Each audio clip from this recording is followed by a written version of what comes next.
and Billy has escaped.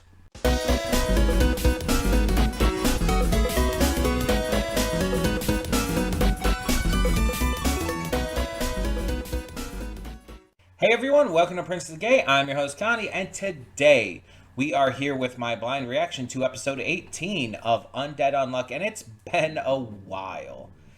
It's been a bit since we've last gotten to the series. We took a break, and now we have like this final set of episodes to get through. So I'm excited to see what we got in store for this. Last time, we had to fight Billy, who was, turning against the round table and everything. Fuko tried to use Apocalypse as a bargaining chip, but got absolutely blasted with a bunch of like shit into her mind, bunch of memories or whatever. And Billy did end up getting away, but Jewis apparently has something to say, and I think that's right where we left off. I don't think we heard what she said. So I'm very excited to see where this last set of episodes goes. We're going to take on the enemy forces. We're going to try to get, everything restored to how it was and figure out what the fuck Billy is up to here. Because there's definitely hints that there's a lot more to this than he's letting on. And I'm very curious to see what we end up finding out through all of that. This is no doubt the final arc of the season, though. I don't know if a season 2 has already been announced, but I could see it, because I do know people talk about this series. I know it got some level of popularity. So, let's just get into this episode and see what we have in store, and hope for the best. Hold up just a sec. Before you click that link down in the description below to get to today's video, I want to remind you of all the awesome content we have both on this channel and the Princess of Gaming channel. Let's check it out.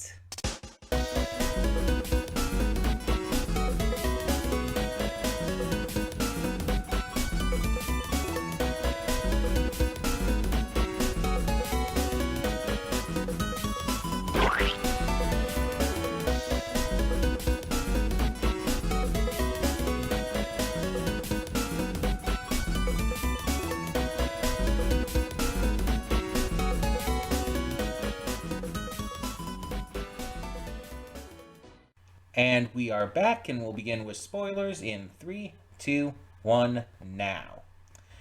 So, this episode was mostly information. We find out that the world has been on this time loop, that everything's been repeating, this cycle of birth and death, of creation and destruction. And this is actually like a real life belief system. There are people who believe in this kind of idea. That if, like, for example, like you time traveled far enough into the past, you would end up going, or far enough into the future, you would end up going into the past, because you would just start the time loop of the universe over again. There would be another Big Bang, and so on and so forth. It's always been a really interesting theory, and to see it, like, showcased in this series like this is fascinating to me, because within this world we have like evidence that this has happened, that this time loop does exist. And so that's really interesting. And the only people to come over between different time periods are Jewis and Victor, who very clearly they've been a couple, right? I feel that was pretty obvious. But Victor keeps coming over from different timelines because he is undying, and Jewis because she has an artifact called the Ark that I guess somehow allows her to do this. Don't exactly know how that works, but we're not given that information yet. And yeah, it was pretty interesting that we get this information from little things that we've seen and heard in the past. such as Victor having knowledge of the days of the week prior to Galaxy coming in. Because the UMA Galaxy created planets and stuff that, the days of the week are named after. So they literally did not exist beforehand.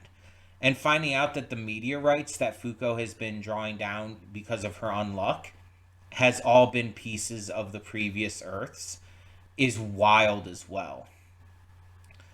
And so the overall goal has not changed. The overall goal is still to defeat and kill God.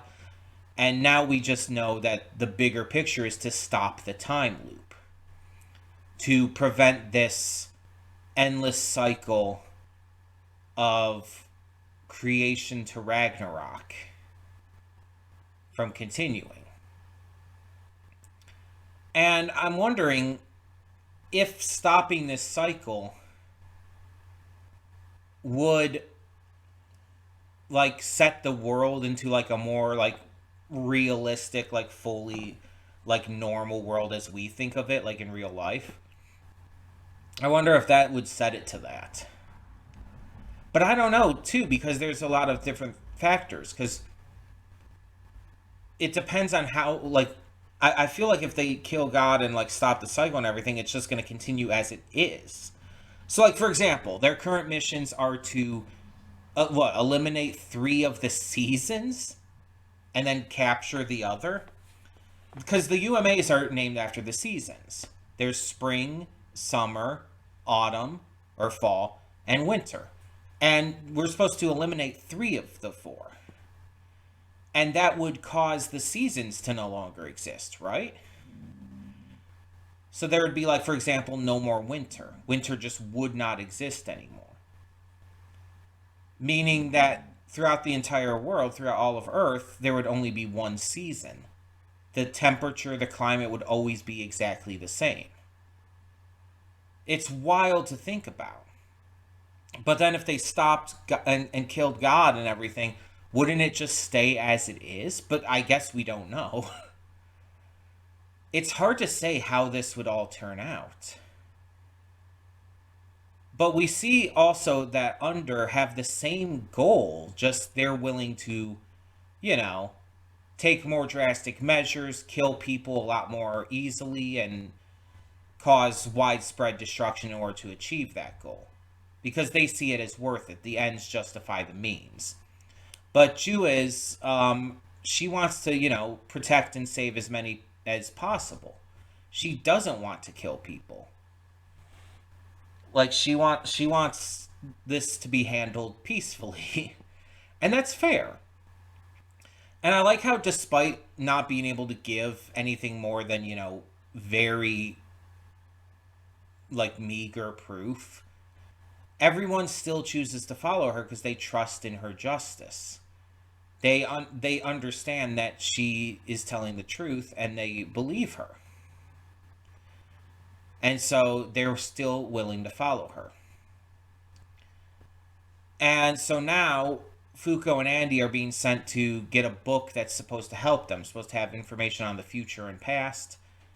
And apparently just seeing the book is going to help them understand, but we kind of left off on that cliffhanger, so don't know what that means yet.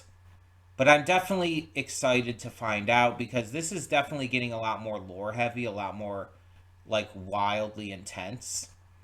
And it's going to be really interesting to see what they do with it. This is another one of those shows I don't know if a second season has already been announced for, but I could definitely see there being a second one. I think I mentioned that in the pre-thoughts, actually. Maybe I did. But I could definitely see there being a second season because it is popular. It was a well-received show. But we'll have to see. In the meantime, tell me in the comments below, what did you think of this episode of Undead Unluck? And thank you so much for tuning in. For now, I'm Connie, and I'm signing off. See y'all next time.